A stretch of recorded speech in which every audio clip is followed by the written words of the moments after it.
নমস্কার বন্ধুরা, আমি অর্চনা। আমার চ্যানেলে আপনাদের স্বাগত। তো আজকে আমি বানাবো আটা দিয়ে গোলাপ জামুন।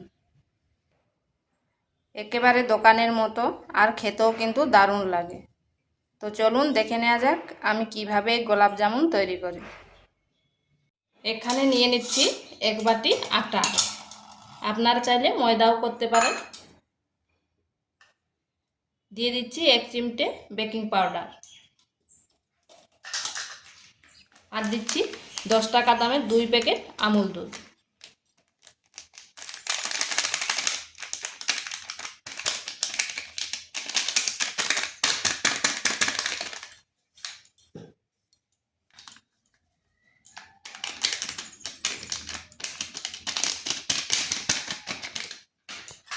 এরপরে শুকনো উপকরণগুলি ভালোভাবে একটু চেলে নিচ্ছি।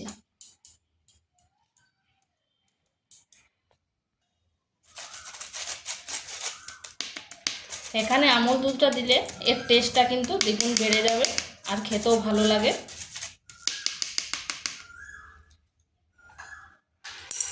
এরপর এখানে দিয়ে দিচ্ছি 2 চামচ ঘি।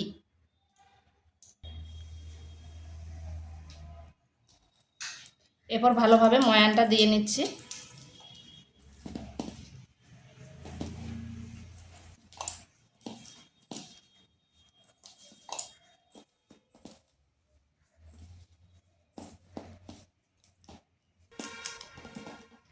এরপর এখানে অল্প অল্প লিকুইড দুধ দিচ্ছি।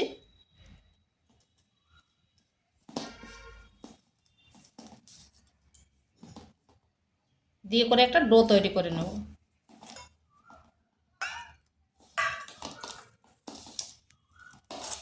দুধটা কিন্তু আমি রুম টেম্পারেচারে দিচ্ছি।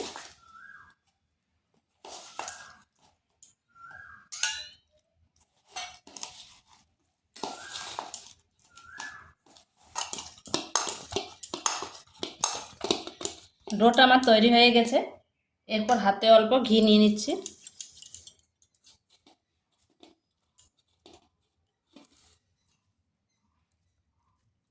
এরপর এভাবে মিষ্টির আকারে শেপ দিয়ে দিচ্ছি।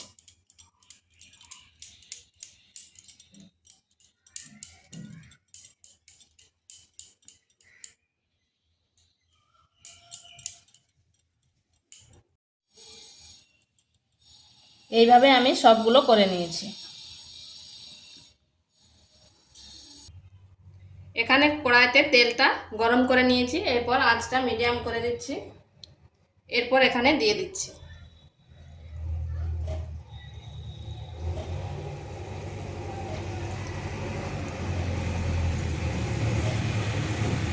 আঁচটা কিন্তু মিডিয়াম টু স্লো আঁচে রাখতে হবে, আর এটা সাথে সাথে নাড়া যাবে না। 3-4 মিনিট হওয়ার পরে নাড়তে হবে।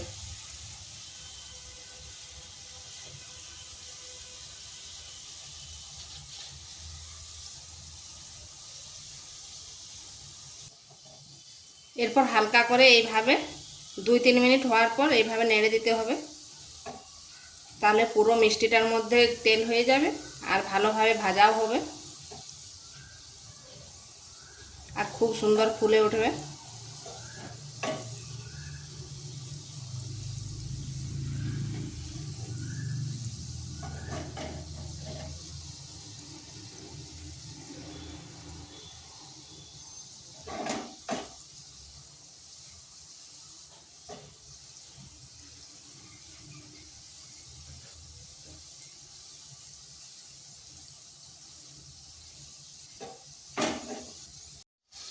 এইভাবে নেড়ে চেড়ে এগুলো ভেজে নিতে হবে। এইভাবে একটু লাল লাল করে ভেজে নিয়েছি। এগুলো হয়ে গেছে। এরপর তুলে নিচ্ছি। দেখুন কতটা ফুলেছে।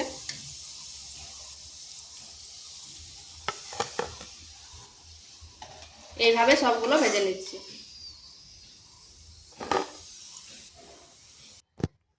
এরপর আমি সিরাপটা করে নিচ্ছি, চিনি সিরাপ। এখানে দিচ্ছি 1 বাটি চিনি, আর দেব 1 বাটি জল। এক্ষেত্রে চিনি সিরাপটা পরে করলে কিন্তু ভালো হয়। দিয়ে দিচ্ছি 2টো এলাচ।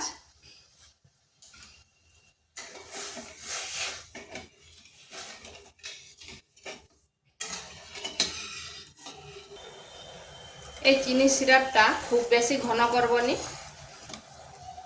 এটা হয়ে গেছে। এরপর আঁচটা কমিয়ে দিচ্ছি, এরপর মিষ্টিগুলো দিয়ে দিচ্ছি।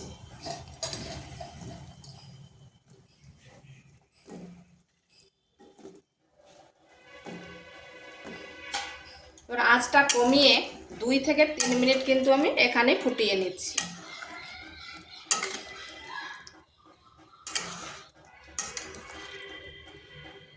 এখানে কোনো ঢাকা দেব না।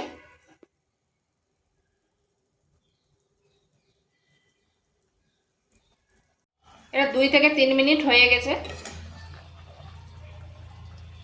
এরপর গ্যাসটা বন্ধ করে ঢাকা দিয়ে আধ ঘন্টা রেখে দিচ্ছি।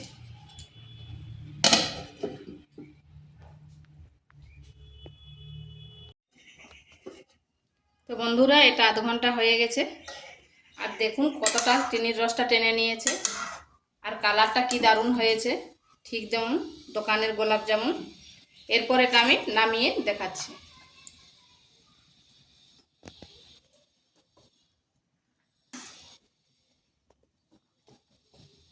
এটা কিন্তু দেখতে যেরকম হয়েছে, খেতেও কিন্তু দুর্দান্ত লাগে।